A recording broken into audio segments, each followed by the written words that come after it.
Cold in here. Okay, good evening, everyone. My name is Brad Gottschall. I am the Lower Paxton Township Manager, and in typical fashion, I will give a brief synopsis of tonight's meeting before we begin, particularly for the benefit of those who may be watching at home this evening.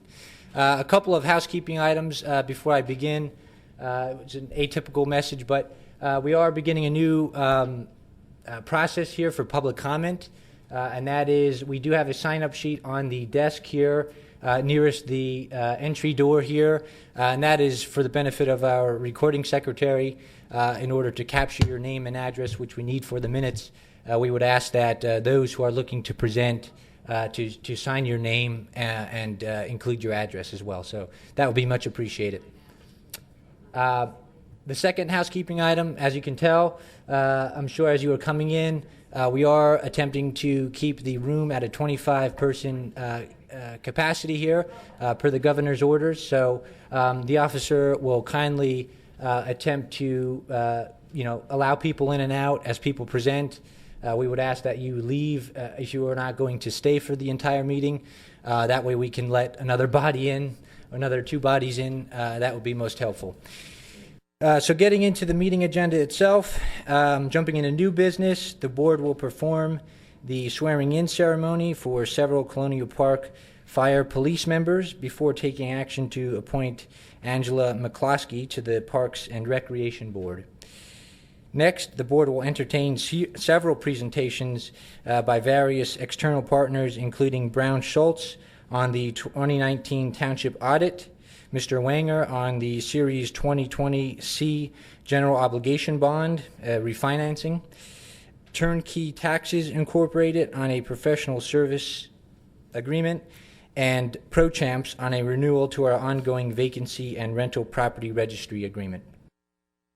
After these presentations, the board will take action on bids for the 2020 through 2021 sanitary sewer lining project, followed by action on change order number 1 from Doley Construction Corporation for the BC2 and BC5B sewer system improvements project. Next, the board will consider action on a naming of a field at Coons Park in honor of Gary Lowe. And lastly, before heading into subdivision and land development action and also the payment of township and authority bills, the board will take action on 3 resolutions pertaining to the Red Top Road Bridge project. And with all that said, the board members are seated and prepared to conduct business. Thank you. Thank you, Mr. Gottschall. We'll call this meeting of the Lower Paxton Township Board of Supervisors to order. I'd like to ask everyone to please rise, and Supervisor Zumas will lead us in the pledge. I pledge allegiance to the flag of the United States of America and to the republic for which it stands, one nation, under God, indivisible, with liberty and justice for all. Thank you. We'll now move to approval of minutes of the meeting of July 21, 2020. Is there a motion to approve those minutes?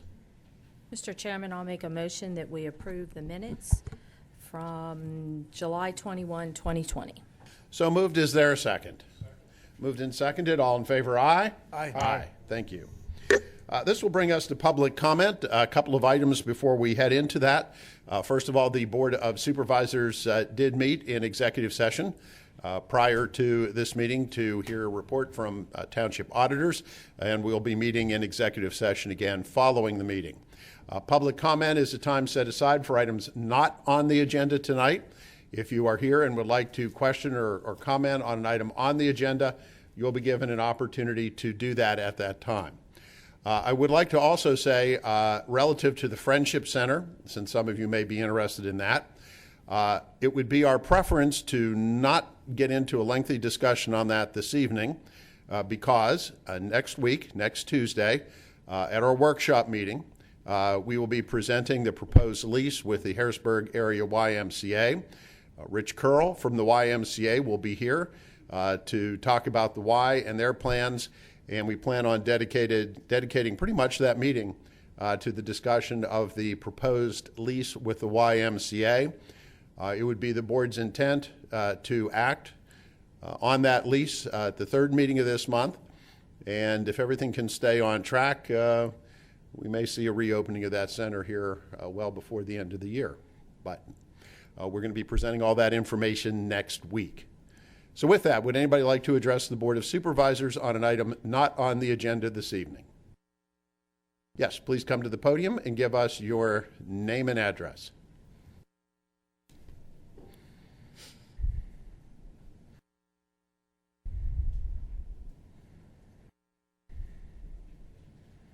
Okay if I take off? Yes. All right. Hi, I'm Patty McCool. I'm at 803 Charrington Drive, Harrisburg, PA. At the last meeting that we attended, you indicated that Rachel Scott was going to have a conversation with the Y regarding the ability of people to utilize the Healthways, the different kinds of insurances that we had used at the Friendship Center. And I'm wondering if you've had any response back on that. We'll discuss that next week. Okay. The other question I had was, we did have a discussion last time also about the pretty ambiguous information that was going out to people, and you had indicated that you and Mr. Gutschall were going to develop a communication to go out so that people very clearly understood that the Friendship Community Center was no longer going to be operated by the township. And I've not seen that yet, and I continue to run into people who say, hey, when's it open? I want to get into my classes. So I think it's pretty important that that gets out there to people, simply because, you know, the weather's getting colder, it's getting darker in the morning, and people are having to look for other options. So any idea when that communication would be distributed? Prior to next Tuesday's meeting. Okay. All right. Well, thank you very much. Thank you. Anybody else like to address the board? Yes, please come to the podium. Give us your name and address. Remember me from last? What's that? Do you remember me from July? I could barely walk across. Yes, we'll take Sat way over there, so I see you're sitting take closer take to your the time. podium. Okay.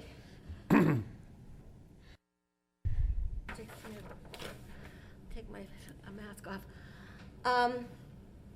As you can see, I'm Barbara Highland, 5079 Stacy Drive East, Department 1702, Harrisburg, PA.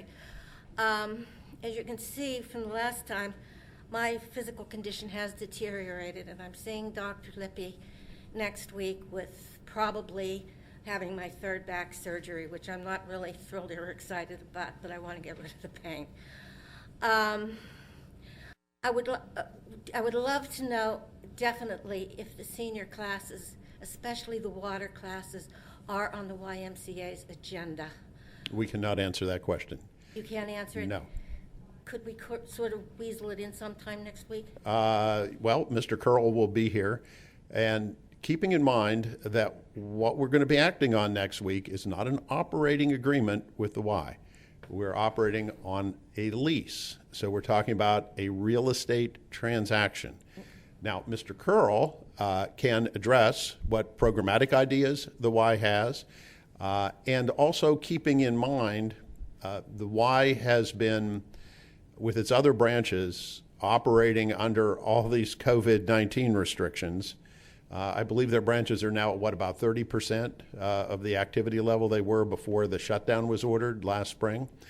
So he's going to talk about what they want to do. The speed at which they can do it is most likely going to be dictated by state health department and CDC's policy. So I would urge you to be here next week. And Mr. Curl, the reason we've invited him is because we can't answer questions about what the Y may be planning to do. It's best for the Y to do that. Okay, well, that's fair. Yeah. Just that we want to make sure that we put our bid in for our classes. Well, and he'll be here next week, and he'll be here the following week as well, in an effort to answer, and to the best of his ability to answer, given the frustrating limitations we continue to deal with. I'm sure that we're all more than tired of the whole thing, but it is a fact of life. But please be here next week, and Mr. Curl, I'm sure he's very good at answering questions. Thank you. Anybody else? Yes, please come to the podium.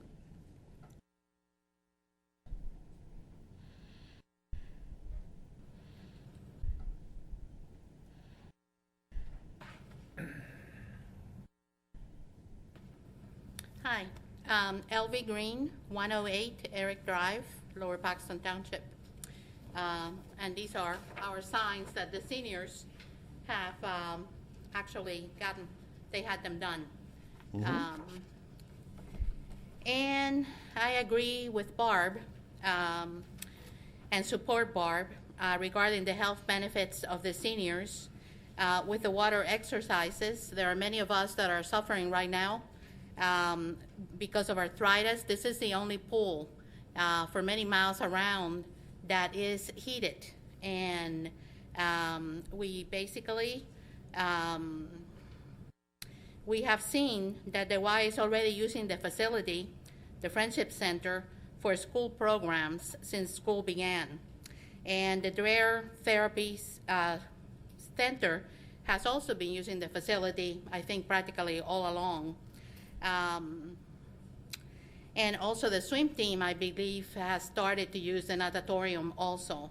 So we seniors that have used the pool for laps, and also those of us that have classes, which is close to 100 or more, we would like to ask why we cannot begin using the pool at this time. You are allowing the use of the pool for the Dreher Center and also for the swimming teams and also for the Y. So it wouldn't cost you, I don't think, anything extra, since you are already paying utilities at the place. And we are paying people, you know, we seniors that were using that facility, we were members. Either we were paying on our own or we were paying through many of the health insurance programs like Silver Sneakers and others. Okay. So that is my question. Well, as I've explained to you in the past, and the answer hasn't changed, the center is closed. The center is not going to reopen. Not really closed. Ma'am, People- I listened to you. Now, please let me give you the answer. What I also experienced with you 3 weeks ago was every time I tried to answer you, I'd get a sentence out and you'd go off in another direction.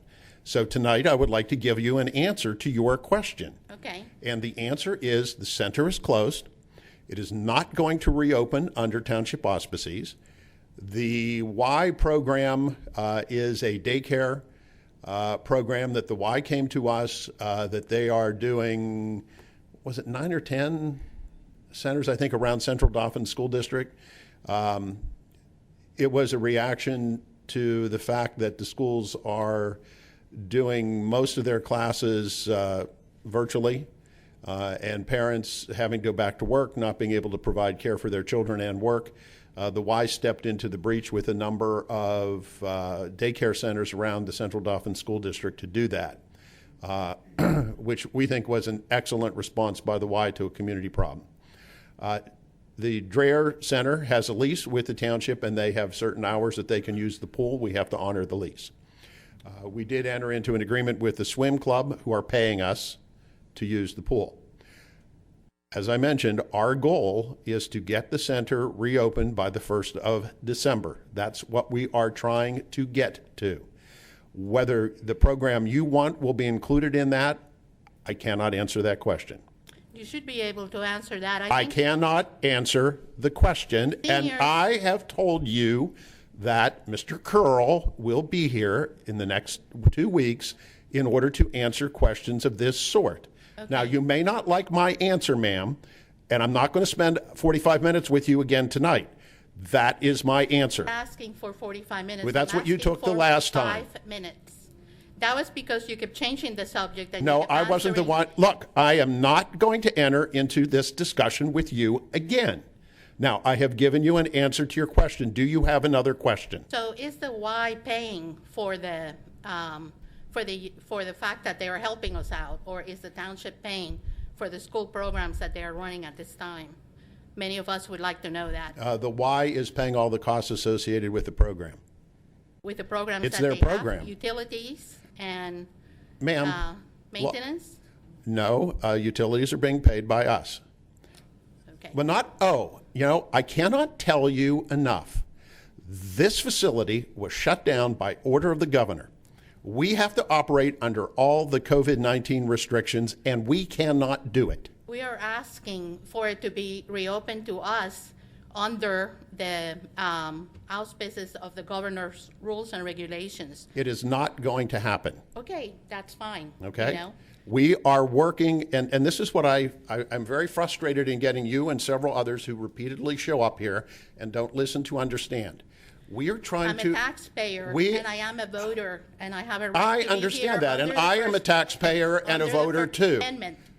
Right, under the First Amendment, you have to listen to me. And I have listened to you at great length, and you refuse to hear what I am saying to you.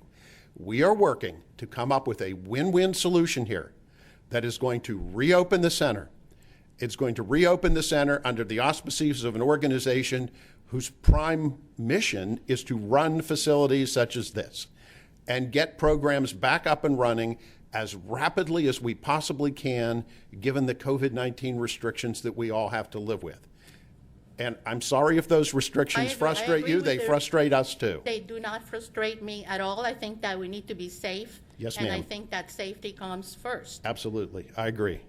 Um, Do you have any other questions? Because I'd like to move on. We have a lengthy agenda this evening. Actually, I wanted to say at this time, we have heard the seniors, not just me, I'm a spokesman for them.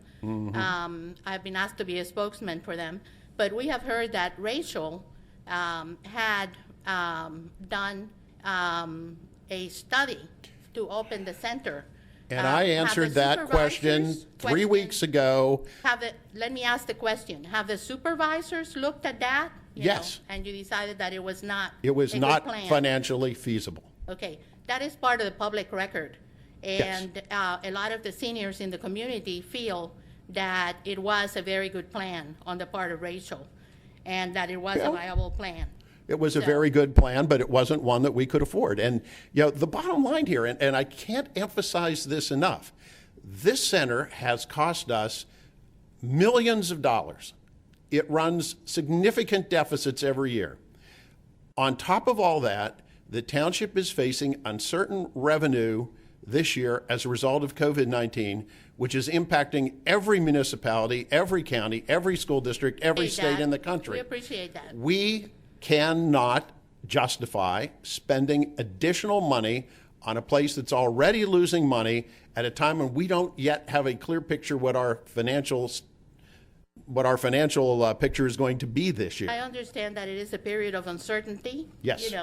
As far as the taxes that you're going to collect, but nevertheless. And our decision is we cannot afford to do that at this time. Now, I regret that you don't like our decision, but that is our decision. No, In the meantime, we are working diligently. I just have new information, for example, the fact What new that, information? that all these other entities are using the senior center. So we Yes. felt that we respectfully wanted to request that if we follow the guidelines of the governor, Mm-hmm. that we should be able to use the senior center, just as the YMCA, the Dreyer Center. Another thing that I wanted to say, because I really don't want to stand here much longer, is that we are disappointed because under the terms of a lease, you could have negotiated that the seniors would still be able to have the classes, that the classes that we had would continue. No. We are not negotiating an operating agreement. We are negotiating a lease. Because you have decided that. A lease You're right. We have includes decided a lot of that. things. I have had leases. My husband and I have rented apartments. My entire family is in the rental business, as a matter of fact, down in Florida. So I have seen a lot of leases over the years, and you can put all kinds of things. We are not going to do that. We are not going to bind the YMCA's hands on what it is they have to do, because they are stepping in and hopefully taking over this center at a very challenging time for them as well as for all of us. And we I are would think not going to have- micromanage what it is they do. I would We're think simply that you not would going have to some do it. respect for the seniors who are taxpayers here and for the residents of the township. Yeah, I am and the concerned about. taxpayers of the township. Okay, enough. That you would tell them to not tell them, but that you would support us in continuing the programs that we have had in the past. We are not going to tie their hands in that manner. I don't think that's a big deal, Well, so. that may be. We are trying to arrive at the best deal possible. Are we going to think it's perfect? No. You are lacking on a lot of things. The supervisors here, compared to what I have worked with in the past and what I have seen in Florida. I and in know, other- I know what you saw in Florida. Ma'am, I've given you your answer. We are not going to do it. We are working diligently to get the center reopened and to do so in a manner that is going to be a win-win for everybody. And does that mean you're going to have exactly the same programs that you have before? Certainly not.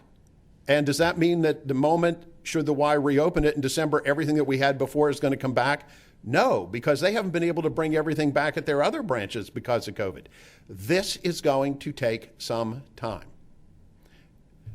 And we're not going to reopen the senior center, and we're not going to reopen senior programs at a time when COVID-19 is decimating the senior population with, close to 6,000 seniors dead in nursing homes and other facilities in the state. No, we're not going to reopen facilities and put seniors at risk. Now, some of you may want to proceed, but we're simply not going to take that risk, because if we do and reopen it and coronavirus goes through the place and people die, then we're going to have an even bigger problem. So until we can safely reopen components, and it's going to be step by step and incrementally, we're not going to do it. Safety is first. Yes. Our first and foremost goal will always be the safety of the people who walk into those facilities. And unfortunately, that means a lot of things that we would like to do, we can't. I mean, our Parks and Recreation Department, not only did Rachel come up with plans for the Friendship Center we were unable to do, our Parks and Rec Department has come up with all sorts of plans last spring for events. We weren't able to do our summer camps over the summer and other things. All those plans had been prepared. We weren't able to implement them because of COVID-19 restrictions. We haven't been able to do, we can't do National Night Out. We can't do our fall festival. I mean, these are all things we very much want to do, but we can't do them safely and in compliance with state and federal guidelines. So, we're as unhappy about the situation as you are. But we are moving as rapidly as we can to try to get back to as much normality as we can. Anybody else? Yes, ma'am. I know, it's hard to talk from across the room with the mask on. The rule says you come up front and give your name, so I'm a rule follower. Yes, ma'am. Patty Thank you. McCool again. I just wanted to ask, given that next week we'll probably have a little bit of interest for people coming to hear that discussion, is it possible to move to a larger room, like maybe even the gym over at the Friendship Center, where more people can come in? I mean, Well, if you could just there are consider it. limitations there as well. Now, the governor did have a press conference today and changed the rules, which we have to. But whether it's here or there, 25, now we'll have to look at what changed today. But up till now, whether it's 25 people here or 25 people there. Well, if you could look at those and then make a decision, I think it would be really helpful, because we have people standing out. You have a lot of people standing Sure. out there too, and it would just be nice for people. And a to little be bit able- of the, we have something here with the TV setup Yeah, that we yeah. wouldn't have there. It would be a little bit harder. I mean, we preliminarily, I'm sure in recent weeks, we're just saying, okay, these meetings are probably going to be well attended. And there'll be people out there. I think we talked about putting a TV out there, and we had, I think we had one big meeting since all this stuff hit. But we're aware of that. It's If we went over to the gym, we wouldn't be able to be on TV, which means that fewer people would actually have access to the meeting. I wouldn't have to wear makeup though, so. I know that you also have another room back here. Maybe some people could go there and it could be. Yeah, I'm wondering, maybe we broadcast could, in the meeting rooms over here, put some TVs up, and that would give us additional capacity there for people to view. And again, what we're hoping is that next week everybody will be cooperative, that after you come and ask your question or offer your opinion, that you leave the room and let somebody else come in so that they can do the same thing. We anticipate a long meeting next week. But yeah, Brad, let's see if we can set some TVs up in the side room or rooms here. That room divides, doesn't it? So we could put 25 in each side. That'd be nice, and that way then people could see and maybe have the opportunity, if you want Okay. to have them come over here to speak, at least they'd be up to speed and Right. they'd be able to hear. It's hard to hear in the hallway. And when they're recorded through this system, then they're recorded and they're on YouTube, so people who miss the meeting can actually watch it anytime. So there's pros and cons to where we're at. Yeah, nothing beats being here live, though, being able to speak and ask questions. And I know you can't, like, if people are watching now may have questions, but they have no way to call in and Right. ask their questions, so. Well, that's also why we have the policy of we're going to present the information at a workshop. Next week, we'll take no action. We wait a week, then we have the business meeting. That's another opportunity for public input, and then we take action. Okay. So that way, there's that week in between two. If people have questions and they feel they didn't get a chance to ask them, they can send us an email or whatever, Okay. and we'll be happy to respond. All right. Well, thank you. Sure. Thank you very much. Great idea. Brad, you have to make sure there's no classes over there. Oh, yeah. Yeah. Anybody else? Well, stay tuned. Next week ought to be very interesting. Sandy, I was wondering if you were going to.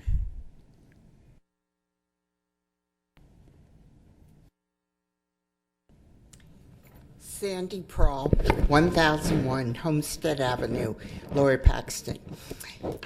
Supervisors and Brad and audience, I submitted a research study to Brad, who was going to relay it to you all. It was a study done in Norway.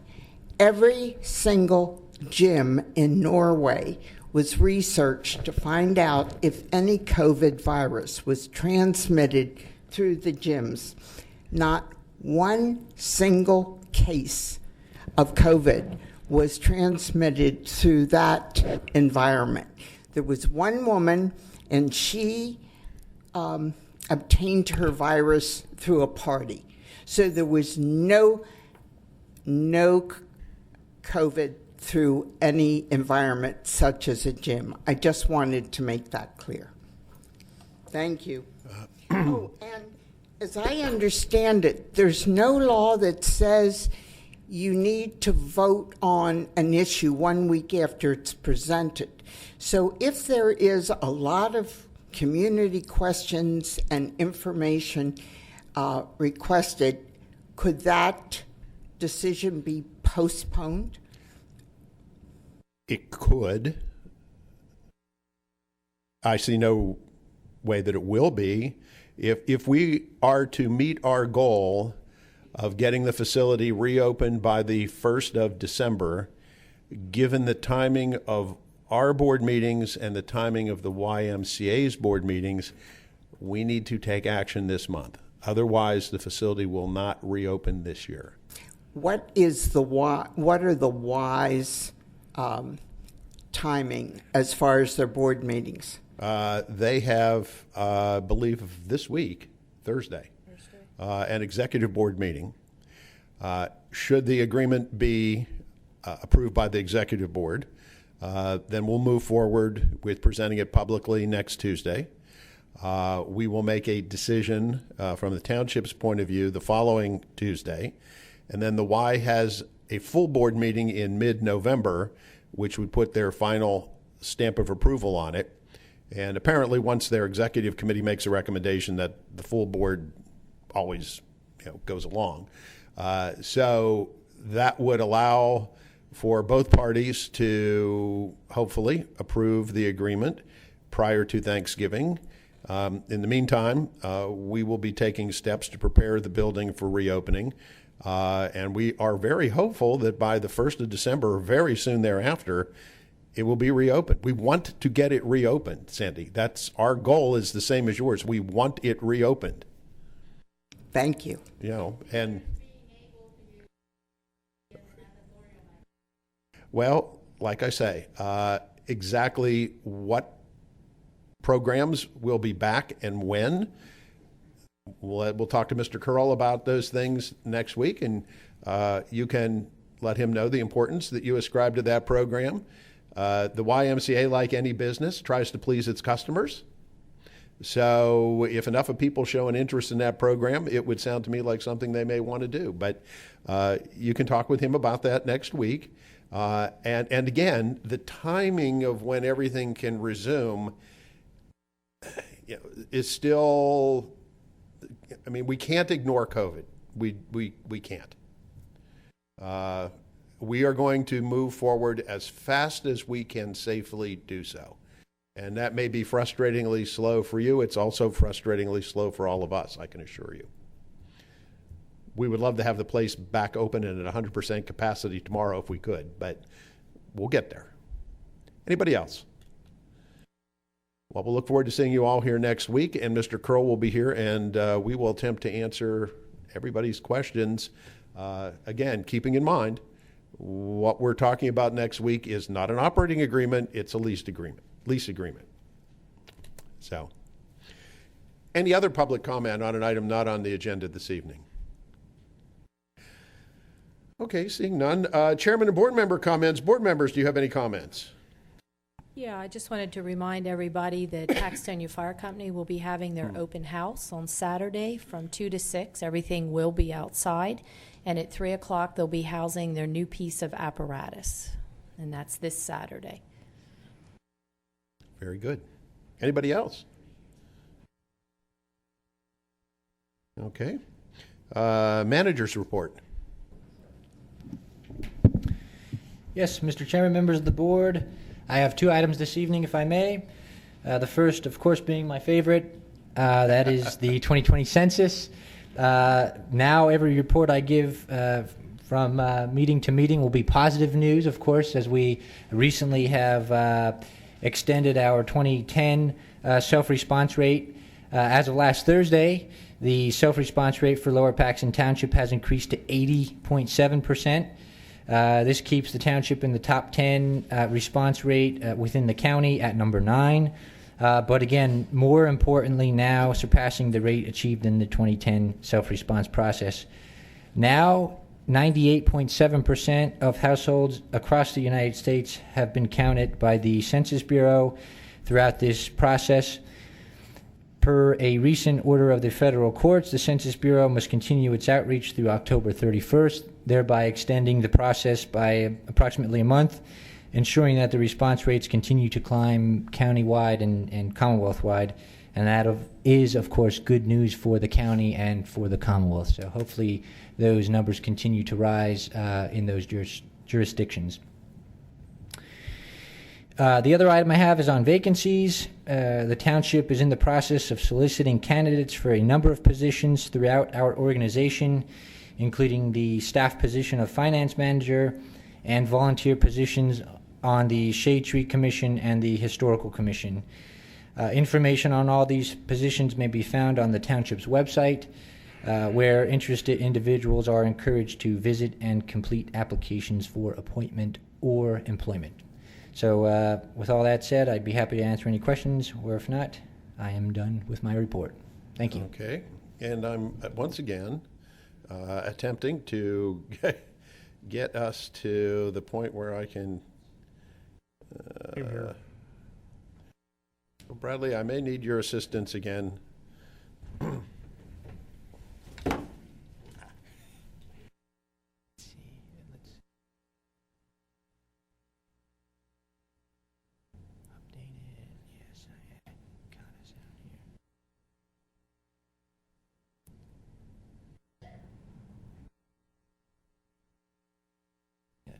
And do we have the other?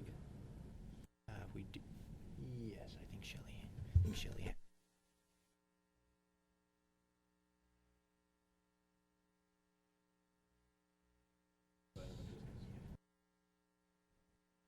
I'll do it from here for social distance. Okay.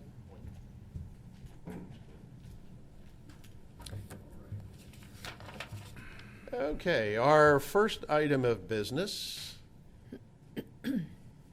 Thank you. We have to swear in a number of fire police members for the Colonial Park Fire Department. And ladies and gentlemen, if you could do me the favor of coming and standing up by the podium here, and in view of the social distancing we do these days, I'll administer the oath from here. First of all, thank you for volunteering your time to perform this service for the community. I think all members of the board would agree we greatly appreciate. And we have 4 people. We should have 5, correct? Only 4, sir. Only 4. So Sarah, who's Sarah? Sarah Pizarro, Brianna Ramos, Charles Spencer, Samuel Schwartz, and then Yolanda's the one who isn't here. Okay. With that, let me administer the oath for you. I state your name. Raise your hand. I state your name. I, Samuel Davis Schwartz, Jr., Do solemnly swear solemnly swear that I will support, obey, and defend I will support, obey, and defend the Constitution of the United States the Constitution of the United States, and the Constitution of this Commonwealth, the Constitution of this Commonwealth, and that I will discharge the duties and I will discharge the duties of Fire Police Officer of Fire Police Officer for Lower Paxton Township for Lower Paxton Township with fidelity. with fidelity. Thank you very much. You are sworn in, and congratulations. So,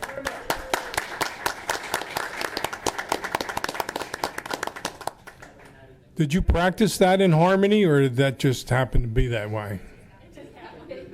I had 57 years of practice. 57 years. Wow. Bless you. Oh, God bless you. Fantastic. Thank you. We normally would join you, but you know what we're all dealing with. So, but again, thank you especially Thank for you. volunteering at this time. I know it's a very crucial time for everybody. All right. And now we need to take action to appoint Angela McCloskey to the Parks and Recreation Board. Angela, if you would come to the podium. It is nice to see you. Nice to see you. I just want to start off by thanking the Board of Supervisors and also the Parks and Recreation Board for giving me this opportunity to serve my community in this capacity. I'm looking forward to it, and I am willing to do whatever I can to help out in any way that I can. So I thank you all. Thank you. Thank you. Why don't you tell us a little bit about yourself? Well, right now, I currently am a stay-at-home mom with my children, ages 8 and 10. Prior to that, I was an occupational therapist, so I know a little bit about ADA, you know, and I have an eye for, you know, how to maybe make something a little bit better or a little safer for children, a little more fun for children.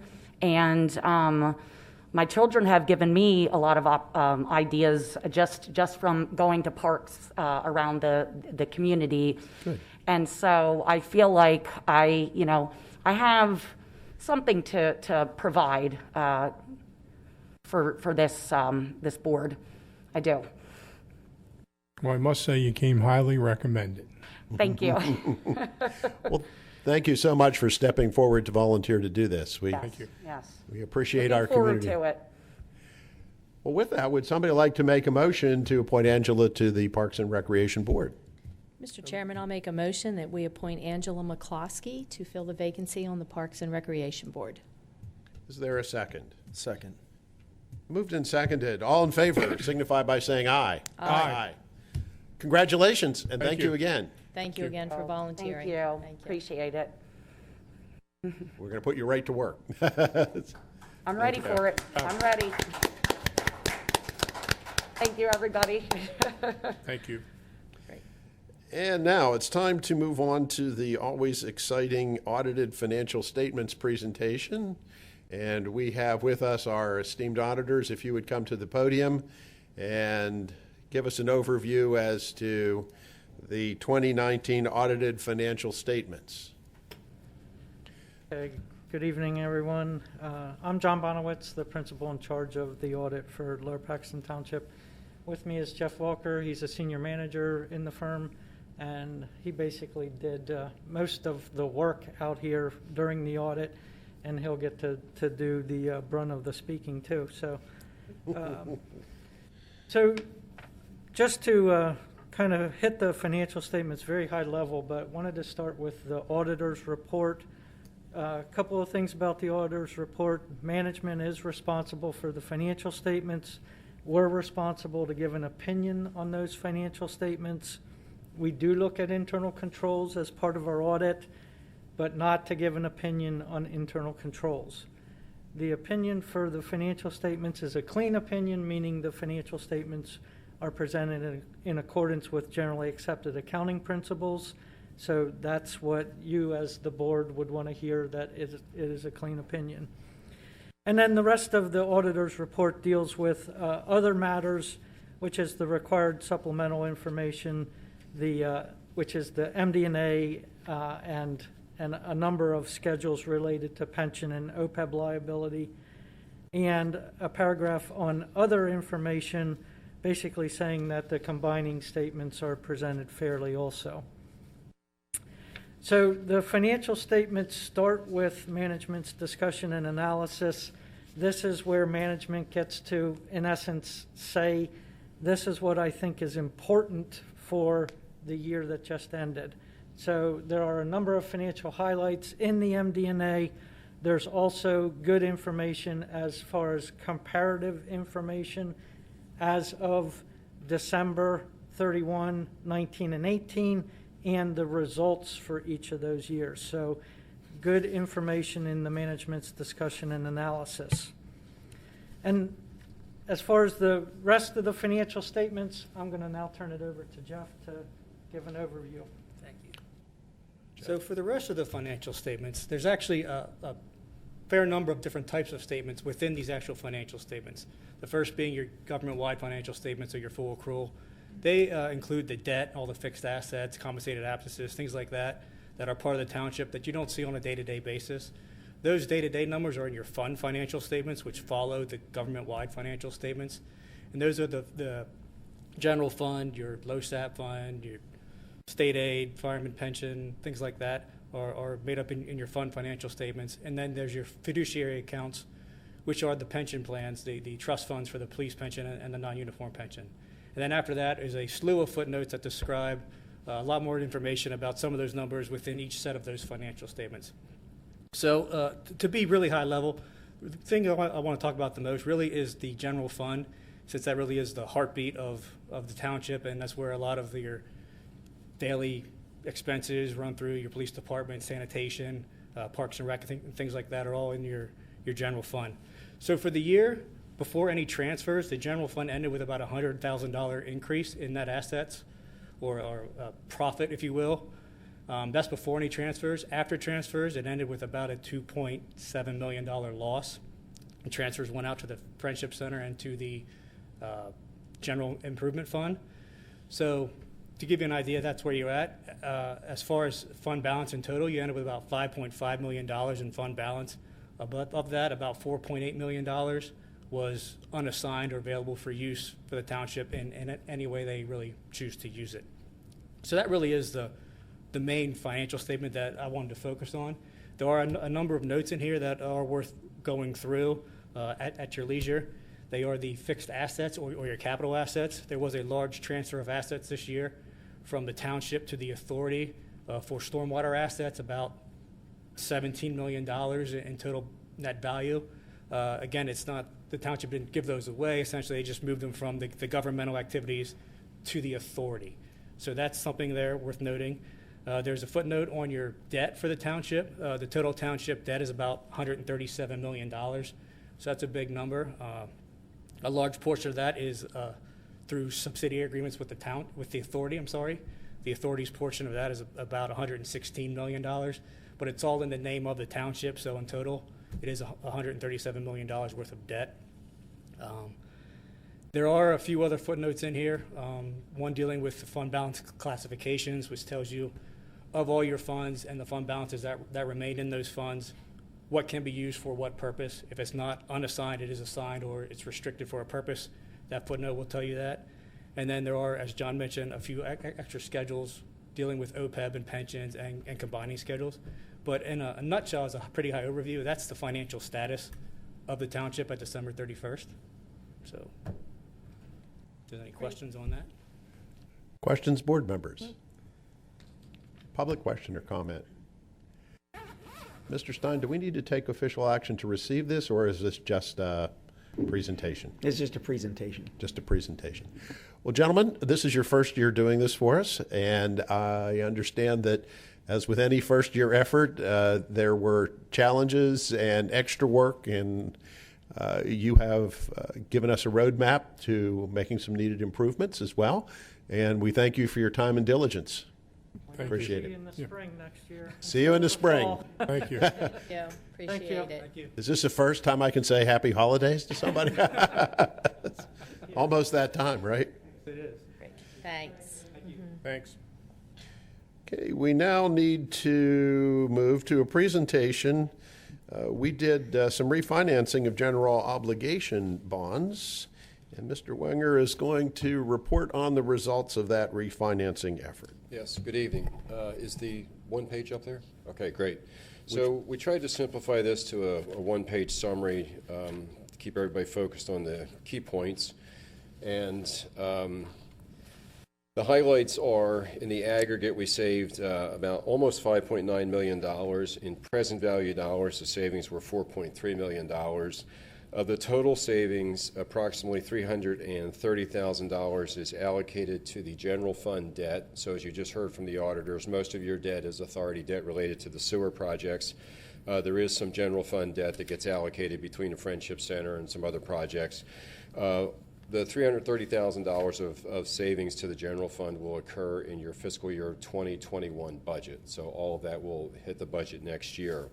The savings to the authority fund occur over the life of the issue, which runs through 2046, so for another 25, 26 years. And those savings are approximately $215,000 each year for the life of the loan. It's important to note that we didn't extend the debt, we didn't change the structure of the debt, we simply refinanced at a lower interest rate. And the other point I would make is our market timing couldn't have been better. Within days of selling bonds for Lower Paxton Township, the taxable market for municipalities in Pennsylvania almost went away entirely, so we were very fortunate to hit the market when we did. If we were trying to do it this week, the savings would be considerably less. So we're very pleased that the timing worked out to the township's benefit. Again, the one-page summary is intended to summarize things for you. We did not refund all of the 2014 and 2016 bonds. We refunded bonds that we thought would maximize the refunding opportunity for the township and the resulting savings. They are taxable bonds, so a little different than they were issued originally as tax-exempt bonds for obviously tax-exempt eligible projects.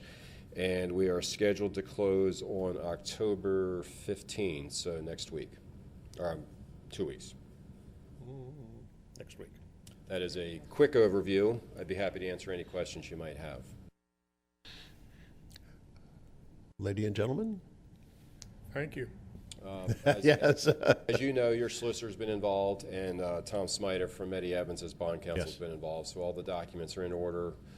We have DCED approval to proceed to closing, so we're on schedule and on task. How many of the 2014 and 2016 bonds were not refinanced? Let's see. Remaining outstanding of the 2014s is just under $6 million, $5,995,000 to be exact, and $16,055,000 of the 2016 bonds not refinanced. So a total bonds not refinanced is $22,050,000. Had we voted, Brad, to do all of them, or was it just certain ones? I didn't remember. I thought we were doing all of them. Or were we letting it up to them when they went to see what we the were market? not anticipating refunding all the bonds. Oh, okay. What we did was, within a very close margin of what we had originally presented. I couldn't remember if that. Okay, great. Thank you.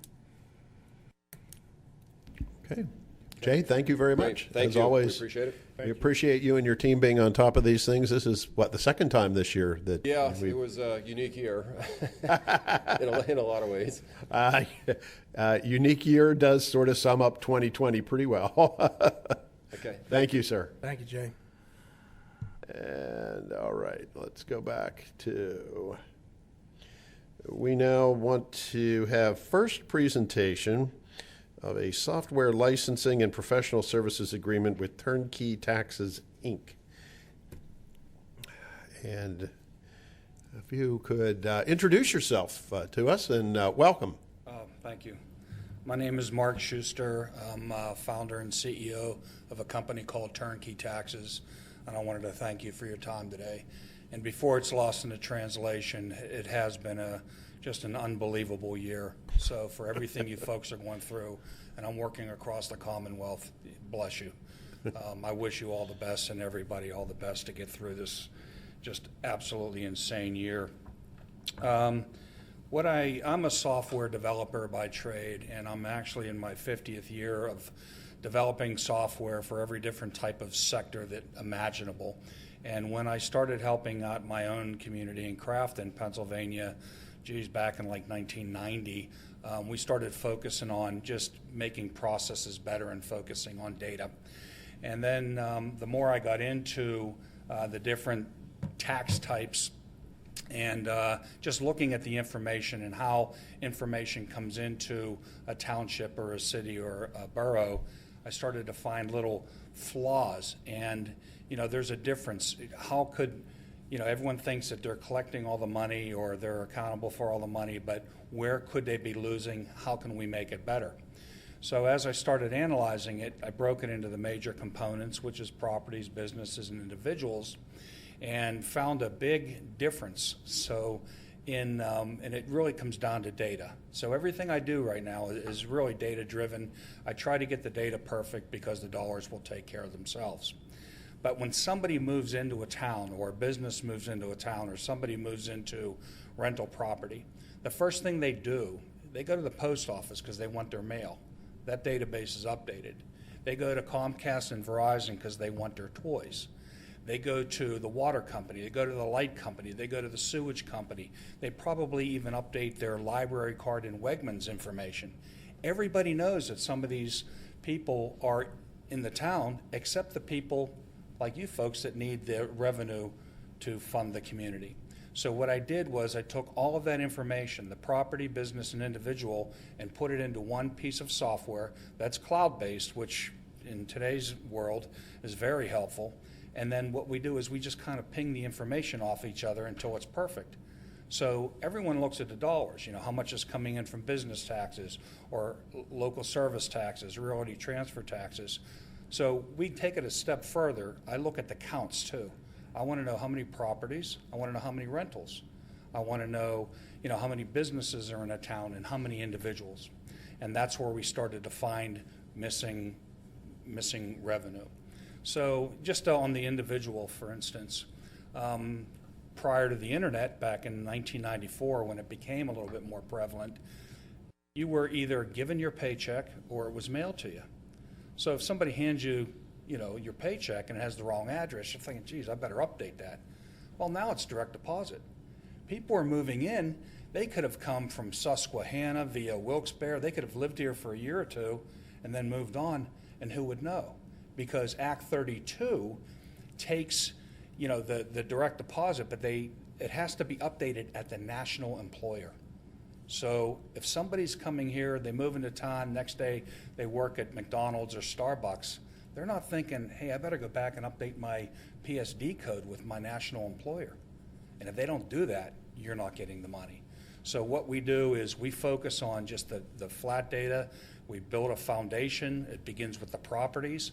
We just go through and say what is rental, what is commercial, and then we put the businesses on top of that. And then finally on the properties, we blow that out and say how many apartments, how many rentals. We go in and classify it. And then finally, we put the people into the buildings. And when we have the ability to ping databases against databases, the sewage company, the water company, just any source you have, it works. And in the last 4 years, I've identified over $10 billion worth of revenue that had never been taxed. And, all we want to do, again, is to get the data perfect. Counts, dollars, and then we look at variance. I'm open for questions, but the system is just, it's all software-based. We put all the information in there, and then we find you money. With 10 billion with a B? 10 billion, yeah. And it's actually, it's increased, and we've collected a good portion of it on behalf, or, I work with certain cities, like in Scranton, for instance, everything I do is just discovery, just work on the data. Other folks have me do different things, but it's interesting because a lot of municipalities will have so many different databases. They'll have one for EMS, they'll have one for police, they'll have one for water, they'll have, they just go on and on. They'll have shelter permits, parking tickets, multiple databases, and none of them can be correct. And even when we go down and start analyzing the county database, we'll be working, we'll get the assessment records from the county assessor, and it'll say single-family home. And then we start working with the building inspectors and code enforcement, and they'll say, well, there's 2 meters on there. And then you work with the water company, you're saying, well, we're sending 4 bills there. Well, is it 1, 2, or 4? And that's part of the process that we work through. I'm like driven by getting data perfect. And when that happens, you find money. What does something like this cost? We have it baked in. It's $2,000 a month, and then it would be 20% of what gets identified, collected, and put in, but we defer everything. So there's zero upfront cost. In today's times especially, it is just better if we find the money first and deposit it in. So up to 6 months it's deferred. And I have never had a client that has, lost money on me. So it's just very important. We want to provide value, but I think you'll be shocked at what we can find you. So the contract would be $2,000 a month plus 20% of whatever you collect. Yes, and it's a one-time thing, so a taxpayer can never be delinquent twice. But again, that $2,000 is deferred for up to 6 months, and then, if we're not proving value, we'll have that talk, but, So if after 6 months you're not collecting any money, is there a provision for us to end the agreement? I would think you would throw me out there. Yeah, we'll tear up the contract and part friends.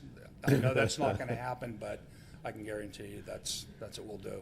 We want this to be something that will be a benefit for you. And because it is cloud-based, and I don't charge for extra licenses, so, if your code enforcement wants to use it, or whoever Mr. Gotchall wants to allow, or the folks want to allow, the more eyes on it, the better the data gets, and the better the data gets, the more money you're going to find, or we're all going to find. Are there any townships in this area that are using your services? Out here, actually, I'm working with 2 large tax collectors, so I am working across the state. Okay, but there's no townships in our local area that are as of right now? Not in this immediate vicinity, no. Okay. But I'm working from, Upland, which is down towards Philadelphia. I'm working with Scranton. I'm working with Johnstown and Jeanette, many out in Pennsylvania. I'm working with the 2 largest tax collectors in the state. Have you done any of these presentations to any of our local townships? No, not in this. I was going to say maybe you could share a large taxing district that is located in Lower Paxton that you were having discussions with, or I don't know if you're at liberty to discuss that or not. Well, we were just appointed by the Central Dauphin School District, and we are in talks with a few others, but that's okay. That's okay. Yeah, as the word's getting out, I'm asked to help out more, and that's the way I look at it. So if we can Our help you school find districts and around here is, as far as tax revenue and a lot of other things, general budget, annual budget's bigger than a lot of municipalities, a lot of small municipalities anyway. It's like a $200 million budget. Yeah. So that's You can put that at the top of your presentation. That's a good one. Yeah, I can tell you, your folks you're fortunate. I'm in places across the Commonwealth that are just, they're struggling, and I don't know how they're going to get through. Well, Upland's one of them. I'm sorry? Upland's one of them. Upland. Yeah, they are, and And- they're actually my oldest client, and I love them to death. But we've made a difference, and in my little hometown, we had a call with our collector, the tax collector, who happens to be the collector of the property, business, and individual tax, and we had an increase. I mean, a substantial increase in all three major categories, and it's not. I mean, the ideas that I come up with, these are things that other people have said, hey, why don't you try this? Including the one that said, can you add an apartment module to all the properties? So if it's 16 units, now we can put the apartments in there, put the people in there, and it's just, stuff like that I've gotten from other folks. And then it's like, oh, we're missing some money here. And you say here the projected identified revenue is 10%? Your projected? and you The said- worst we've ever done when we're working with people for years, 26%. In the city of Johnstown, I had a 500% increase on their business taxes. They were doing about $335, and I found them almost $2 million. That's over the That was the over. life of your. That was actually in 2017, and part of 2018. Okay. So again, it's really how good are the records here? I'm assuming they're a lot better than in many other places. So according to the audit report, and we've seen elsewhere, I guess our EIT last year was 7.3 million. So it's talking 700 and some thousand. What would 10% of that be? Yeah. 5%, $375,000 roughly. And so we have targets we'd go after. Again, if you can just focus on the data. I try not to, I stick with the data because it's one of those lagging indicators. The money comes in after. So. Right. Well, that's what you focus on. That's what I do. Yeah. But these are strange times, and anything we can do to help, we will. It's very impressive. How often do you update the data? Because we have residents moving in and out every day. That's really a function that would be part of the discussion we do. I can tell you some of the places where the software is installed, the building inspectors are doing that like interactively. They want to have access to it, and that works out better because they can do that from home too. So we look at the rules. I'm big on communication. We'll take a look at the process. So what is the process in the township when somebody moves into an apartment building? Well, if someone's moving in, somebody's probably moving out. Did we close out their account? Did we get all of the taxes from that person? They move in. Do you do a building inspection immediately upon when they move in, or is it every 2 years or every 4 years? Everybody's a little bit different, but we look at all those different processes, and then all these things can be tracked in the software. So we can track how many building inspections there were. When people are moving in and out. We can do, people are using it for fire alarms. People are using the software for whatever. It's all table driven. So if there's a code that I don't have in there yet, just let me know. Say, add this and, fire hydrant tax or whatever, and we'll add it. I mean, it's there for you. It's your data, your folks. I know I talk a lot, so I mean, if No, this is most helpful because this is all new material to us. So. Yeah. And it is new. I mean, the software I developed, I haven't found it anywhere else in the Commonwealth or even in the United States, really, where you just put everything into one bucket. So. And your company is where? We're out of Pittsburgh, but I travel all the time. In fact, I'll be leaving here and traveling back to Pittsburgh, but I go across states. Scranton's a client, and Easton, I'm doing work with them, and I like to get in the car and go. So how did you pick Lower Paxton Township? I don't know. I guess I was lucky. Okay. There's the one region I don't think he had been in yet. If you go by regions, And I'm sorry? You haven't been to our region, maybe. You seem to have hit the other regions. Yeah. Maybe Seems because like the school districts in our township, Yeah. I never thought about But that. I've done some past work for Harrisburg, and and when you're working with the DCED and you're working with the large tax collectors, I mean, I'm helping them across the state too. So they're using my algorithms, if you will. So. we So are around glad a to large help. municipality. Can. So Brad could maybe get some, like some of your references and stuff. We could maybe Yeah. give them a call Yeah, and see I think you may already have those. Do we? Okay. Yeah, I did reach out to a number of them already. Oh, good. Yes, yep. Yeah. They favorable? They like me or? Yes, they do, yes. It's good to know. I mean, so you've been a little bit proactive. If they didn't, you need different references. Yeah. I just, and I rely on them too. So my clients are very, very candid with me. But again, from my very first point, I wish you folks all of the best with what you're dealing with on a daily basis. And I hope, everybody gets through this soon. So.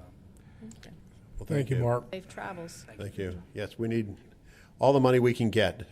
Brad's been spending it at a rapid clip.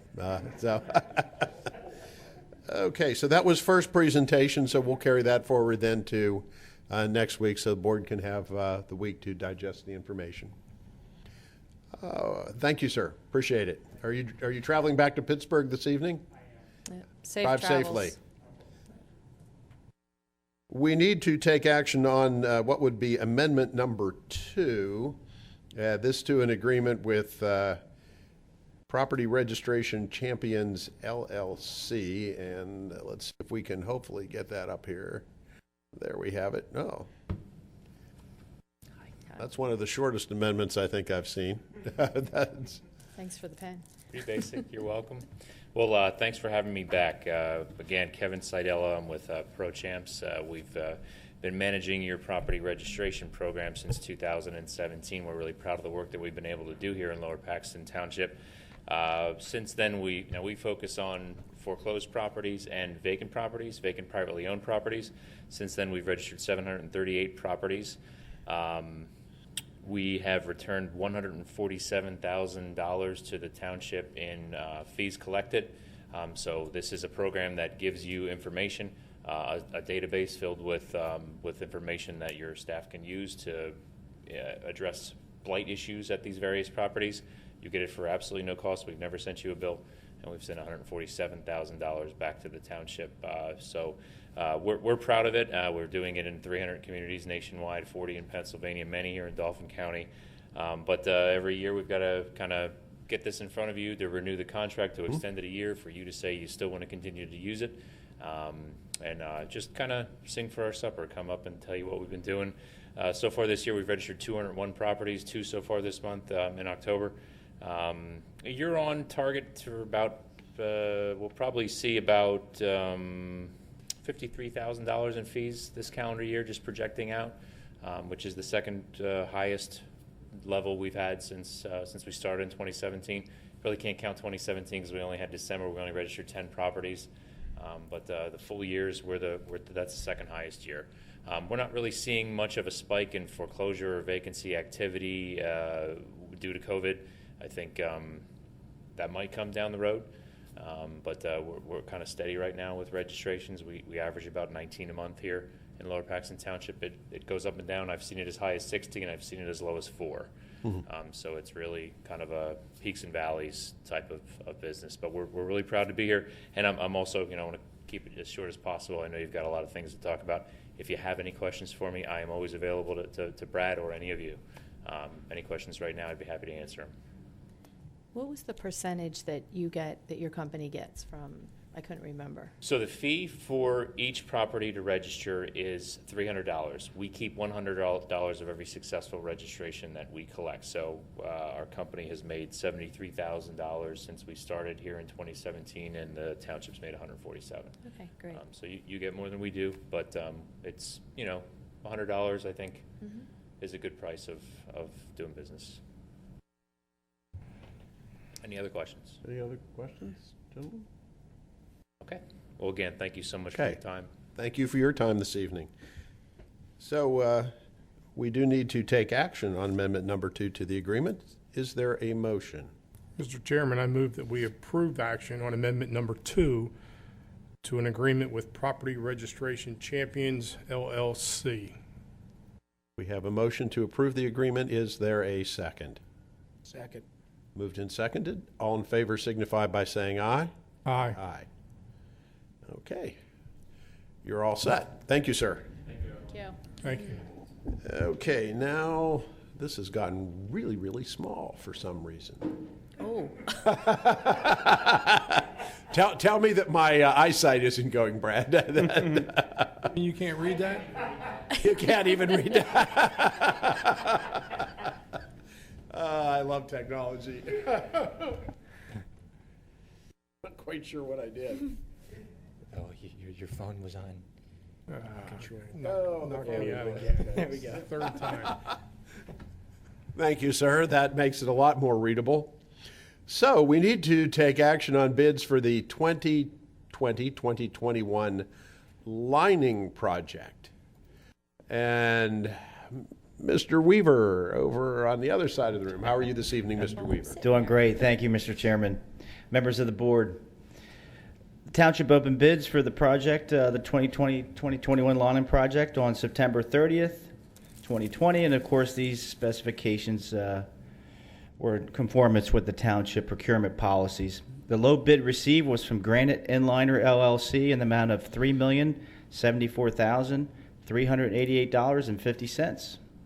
And the engineer's estimate was $3,050,000. So again, kudos to GHD. They're always close to the actual bids. And attached is the bid award recommendation letter from GHD, including the certified bid tab. The project costs have been allocated under the 2020 sewer bond issue and the 2019 stormwater bond issue, as this project does stormwater lining and sewer lining. The majority is sewer lining. And as the board may recall, this is our second sort of pilot lining project. It's south of Union Deposit Road surrounding Cole Park, and also Blue Ridge Avenue in the BC2 project, which is currently under construction. The reason we do the lining on Blue Ridge Avenue is the PennDOT cost for construction is much higher when you dig in the PennDOT right-of-way. So there's significant savings to line in the PennDOT right-of-way. So also, as you may recall, this project has a cost comparison compared to the traditional dig and replace. I put that in your packet as well. And the savings for this SC2B section is $2,431,000. And based on that estimate, there's an additional $500,000 savings for the work on Blue Ridge Avenue in BC2. So the total savings for this whole project for lining is $2,931,000. So the township has not worked with Granite before. They're one of the largest lining companies in the country. However, GHD did check their references. They've done a lot of work in Baltimore County and in Howard County, Maryland, and they have indicated that they performed well without any problems. So staff, HRG, and GHD all recommend that we award the bid to Granite Inliner LLC for the base bid of $3,014,588.50 and the alternative of $59,800 for the total base bid award of $3,074,388.50. And I'll be happy to answer any questions. Bill, have they ever put bids in before? I know you said we've never used them, but have they ever bid on any other lining, on the other lining project that we had? They have not. This is the second pilot project, Right. and Tim had done extensive research and did a major outreach all around the country. We had many demos, so I kudos to Tim. He did a great job on getting competitive bids and many contractors from all around the country. So you can see from the bid tab that we had very competitive bidding. But to answer your direct question, no. Okay. It's the first time ever working with them. Yeah, and yeah, they never bid before as well.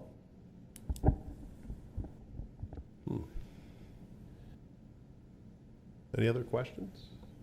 Didn't know he was there the whole night. I was hiding on purpose. He was deliberately keeping a low profile. That's right. I'll make a motion. Please proceed. I move that we approve the bid for 2020-2021 lining project, award the bid to Granite Inliner LLC, the base bid of $3,014,588.50, and for the alternative of $59,800. So moved. Is there a second? Second. Moved and seconded. All in favor, aye? Aye. Aye. Very good. And now we will discuss action on change order number 1 from Dolly Construction Corporation for the BC2 and BC5B sewer system improvements. And Mr. Weaver, in English, that means what? Yes, Mr. Chairman, thank you, members of the board. Dolly Construction is currently working on BC2. The attached change order will increase the amount of $152,721, and also changes the contract times, basically because of the COVID pandemic. So essentially, this project started before it was bid. HRG, did not have time to get this final design in. It was planned for in the budget, but because of the work around PennDOT right away, again, Blue Ridge Avenue. There's a spring there. Jeff had indicated to me that it's been troubling the road system there. So HRG and staff recommended that this stormwater work be conducted, but it was just late getting into the bid. So our contractor, Dolly, has agreed to hold their bid prices. So the other part of this is the tree removal for $16,800, and that's for trees that are in the right-of-way that need to be cut down. So the total is $152,721. I'll be happy to answer any questions. Any questions, board members? Seeing none, is there a motion? Mr. Chairman, I'll make a motion that we approve change order number 1 from Dolly Construction Corporation for the BC2 and BC5B sewer system improvements for the amount of $152,721. So moved. Is there a second? Second. Moved and seconded. All in favor, aye? Aye. Aye. Thank you. There you go, Mr. Weaver. Thank you. And now we need to take action on the naming of a pony field at Coons Park as the Gary Lowe Field. Mr. Godshall, is there, let's see. Yes. We have the recommendation here from Terry. Yes, board members, in the memo in the packet dated September 3rd from the Parks and Recreation Board, that board formally recommends, after publicly reviewing a request naming the pony field along Balthaser Road at Coons Park the Gary Lowe Field. The local baseball association, through written documentation of Mr. Lowe's character and his service to the organization, and upon support of Mr. Lowe's family, will provide signage mounted at the field's backstop. Such signage must receive approval of the Parks and Recreation Director before installation, of course. The Lower Parks and Recreation Board, as well as staff, supports and hereby recommends the naming. So we have before us the naming of the field, the pony field at Coons Park, Gary Lowe Field. Is there a motion? Mr. Chairman, I make a motion that we accept the recommendation from the Parks and Recreation to name the pony field at Coons Park after Gary Lowe. So moved. Is there a second? Second. Moved and seconded. Any discussion or questions? No, other than I imagine when the sign is approved and everything, maybe there'll be a little ceremony or something. That would be good.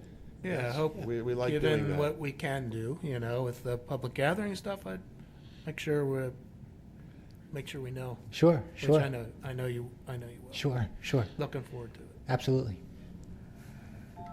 Okay, all in favor, please signify by saying aye. Aye. Aye. Thank you. This takes us to item J, and we need to take action on Resolution 2020-30, authorizing the execution of agreements with PennDOT for the acceptance of Transportation Improvement Program funds for the replacement of the Red Top Road Bridge, something we've been working on for a while. And there's a bit of a schematic there on the bridge. Mr. Godshall, anything you wish to add? I think this is a project familiar to the board. Yes. Maybe we need to fill Mr. Navarro in if he has any questions on it. And no. Yes, sir. So the project obviously has been established prior to my arrival. Yes. Under Mr. Wolf's administration and agreements for such project had been authorizing Mr. Wolf's signature on any funding documents or any other documents that come from the state for approval. So therefore, Resolution 20-30 merely updates the authorization on those documents, allowing my own signature on such documents as the new township manager. So this will just streamline the process in the state's online system. That's to make sure we receive the funds from PennDOT. Correct. And then the next two items, we're still working on accepting the dedication of right-of-ways on either side. So correct. We're checking off a lot of things to keep that project moving. Yes. Anybody care to make a motion to allow Mr. Godshall to be the new signator? Well, a motion to I will, approve the resolution 2020-30. I'll move that we approve Resolution 2030, authorizing the execution of agreements with the PennDOT for acceptance of Transportation Improvement Program funds for the replacement of the Red Top Road Bridge. So moved. Is there a second? Second. Moved and seconded. All in favor, aye? Aye. Aye. And as Mr. Judd alluded to, we now need to take action on Resolution 20-32, accepting the dedication of additional right-of-way along the northern side of Red Top Road. Yes, sir. Members of the board, as they pertain to the same issue, I will try to provide background to the board on both Resolution 20-32 and the next one, 20-33, at the same shot here. So in June of 2008 and October of 1988, respectively, portions of land along the northern and southern sides of Red Top Road were dedicated to the township as part of the Hunt Club and Old Iron Estates subdivisions, but not formally accepted at those times by the township for whatever reason. So as part of the Red Top Road Bridge Replacement Project, to streamline and expedite the right-of-way acquisition process, HRG has recommended that the board accept dedication of these rights-of-way. Staff and, again, the township engineer have recommended the adoption of these resolutions. I'm assuming the caption Township of Silver Spring is merely a technical error here? Yes. I don't know why that's there. It's not actually in the document, so I don't know why. Yeah, well, that's with all due respect to our friends on the West Shore, we are not the Township of Silver Spring. Board members, do we have any questions about this? Did that come from PennDOT?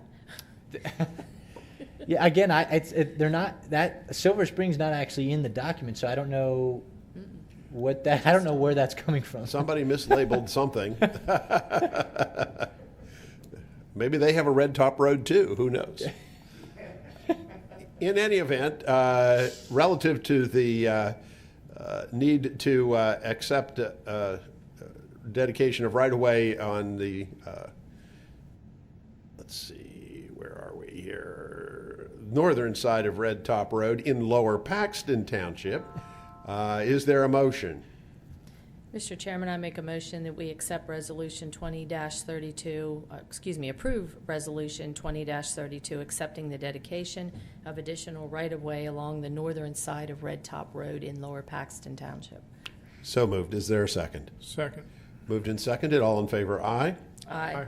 And then we have the companion action needed on Resolution 20-33, this accepting dedication of right-of-way along the southern side of Red Top Road. Is there a motion?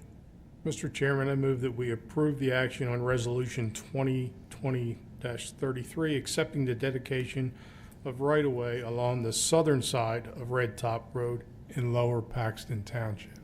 So moved. Is there a second? Moved and seconded. All in favor, aye? Aye. Thank you. Mr. Gutschall, that will not be closed until next spring, right? I'd have to check on the timeline to that and get back to you. I thought that's what the original, that it was for the spring of next year. Yeah, I'll double check for you.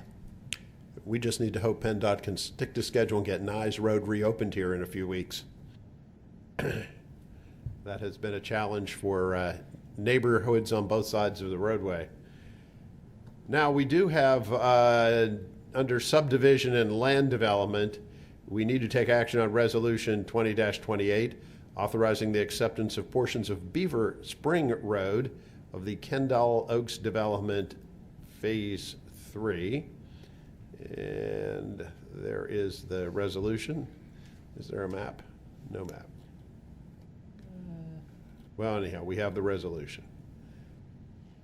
Any questions about the acceptance of the dedication? Mr. Portions? Klein has been notified. Yes, yes, yes. More roads, Unfortunately, yes. more roads to plow. Yeah. More roads to plow, yes. Any questions? Is there a motion? Mr. Chairman, I move that we approve the action on Resolution 2020-28, authorizing the acceptance of portions of Beaver Spring Road of the Kendall Oaks Development Phase 3. So moved. Is there a second? Moved and seconded. All in favor, aye? Aye. That takes us to payment of bills for Lower Paxton Township and the Lower Paxton Township Authority. Mr. Treasurer. Mr. Chairman, I move that we wait. approve. Yeah, we have Did I miss something? I missed the improvement guarantees. And the subdivision land, oh, we already did that one, that's right. We did that one. I just skipped over the improvement guarantees. Oh. Oh, we can do them both. There are the improvement guarantees.